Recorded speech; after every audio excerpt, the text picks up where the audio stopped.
Hey guys, Desolate Magic here, and it looks like we might have our first leak from Zendikar Rising, and this is from, I guess, the same source that leaked something else accurately in the past, like way ahead of time. We're talking, like, remember that, I want to say, Chappelle Show skit where he's like, hey, you want a bootleg copy of this movie? And he's like, whoa, they aren't even done filming that. That's basically how these leaks came about. Like, it was an earlier version that was, like, named something different. It was a little bit different than the release version, so they basically took it straight from, like, a design meeting notes and were like, here, leak this, like a month or two early. Clearly Wizards has a problem. Clearly they need to fire somebody. So assuming that this is accurate though, it looks like, yeah, just another nuisance. I mean, we've had only 9 Nissas printed in the history of the game, and that's about 8 too many in my opinion, and Nissa Who Shakes the World really should have been banned from at least Brawl, if not Standard Constructed. So a lot of people have like Teferi and Nissa on their watch list for potentially horribly overpowered cards.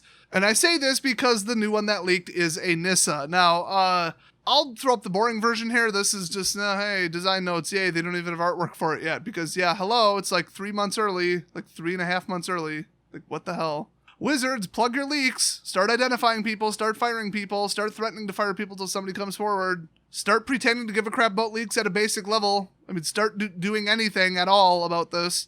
Or just stop treating your employees like shit, and then they'll stop leaking the stuff, because that's what I assume is going on. Anyway, you might see, it's called Golgari Nissa, and you might be like, this is boring, I want to see a real card mock-up. Okay, I had my very professional graphics design staff, aka me, draw a very professionally made emo goth Nissa, and I say that because you might have noticed she's using black mana somehow.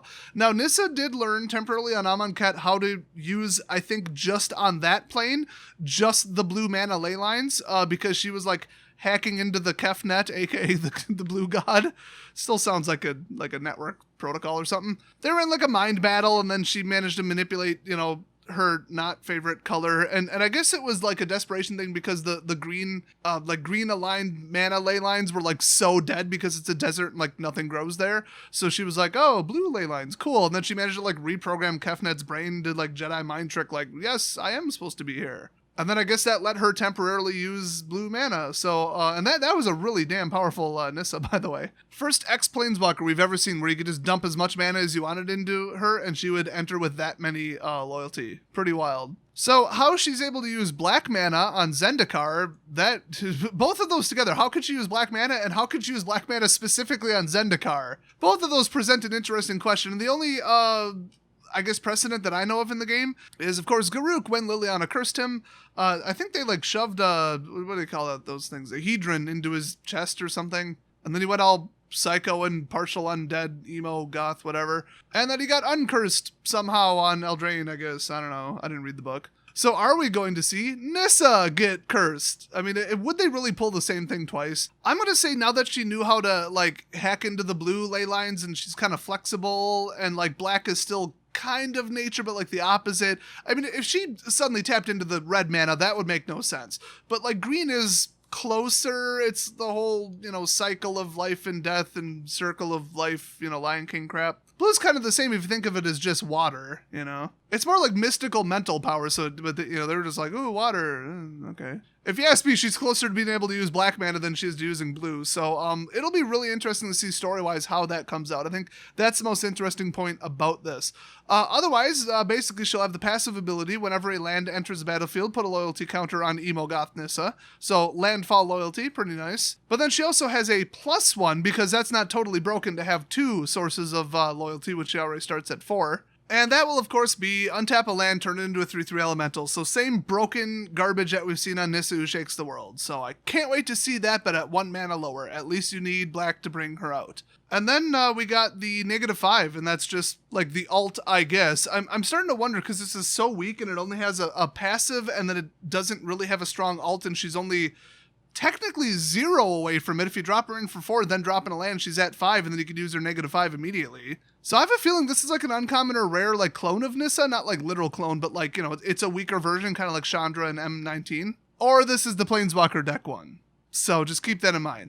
But anyway, her -5 is put a creature with converted mana cost equal to or less than the number of lands you control from your hand or graveyard onto the battlefield with 2 1/1 counters, which is extremely powerful, and that would be the black ability, kind of a resurrection thing. I mean, hand or graveyard, It does put a limit on the converted mana cost, but clearly, I mean, that whole, number of lands you control really slowed down Fires of Invention, didn't it? That totally wasn't a ban-worthy deck. So, I mean, free casting with no limit, utterly broken. I don't care how they phrase it or what it costs. Free casting with a limit on it, sometimes it's okay, sometimes it's not. So we'll have to see. My initial feeling is, I mean, okay, put it in obviously a land drop heavy deck, which we already have. I mean, a lot of those cards were from like War and earlier, so they're going to cycle. But if they can pull it off, you're going to have, a giant playable, loyalty boosting Nissa, so cool. And then, I dropped, 8, 9, 10 lands into play. I can literally free cast like any creature in standard. Cool. So you -5 her, and then, she better be at 6, and even then you're leaving her vulnerable. So it's like you're really going all in on that one creature that you're free casting, but you have, 7, 8, 9, 10 lands in play, but you didn't have to actually use them to summon the creature, and then you summon something else that costs 7+ on the same turn. So it's like, you get to use your land twice, which is already clearly the problem with Wilderness Reclamation. And even that's like phase limited. Like it has to be basically instant speed. So you're basically taking like a problematic Nissa, a problematic, thing in the game that's consistently a problem, and then like another potential problem, and then smashing them all together into probably one giant problem. At least, black-green is not the biggest combo I've ever seen.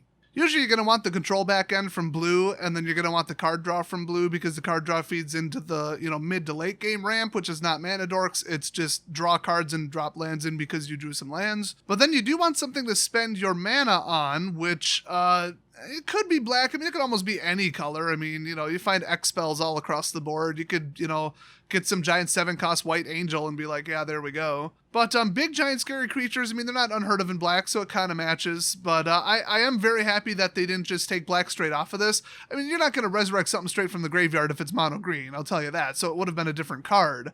But if this was extremely similar, like just from hand, and it was mono green, this would be a disaster, because everybody would play it. And it would just be another broken free casting card. So hopefully the whole we added black to it is like a pump the brakes thing. And I have a feeling that it wasn't like part of the story. It was part of the card's balance. And then they are just going to make it work in the story somehow. My understanding is that is chronologically how they do these things. They come up with some card ideas and some high level themes, and then they tell the story people to make a story around it. Which is the way you should do it. You shouldn't be like, here's an interesting story, let's try to make it work on the cards. No, you don't take the story first and then make the cards secondary, and if it doesn't quite match up or the cards are overpowered, whoopsies, that's idiotic. Although idiotic, careless, and clueless is how I would absolutely describe what they're doing right now in card design, so it's like, could it really even get worse? Probably not. So, this is the first potential leak.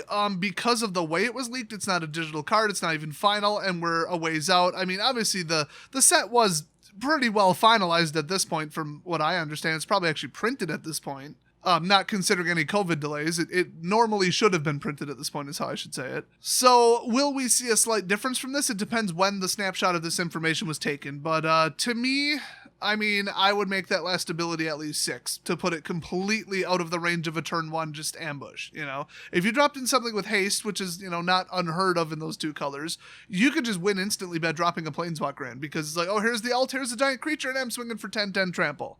I don't know if you noticed or not, but most of the complained about and truly provably problematic cards right now in Standard have been, you have one fraction of one turn to respond to this or you lose instantly. Like Embercleave, Torbrand, they just drop it in, go to combat, boom, you lose.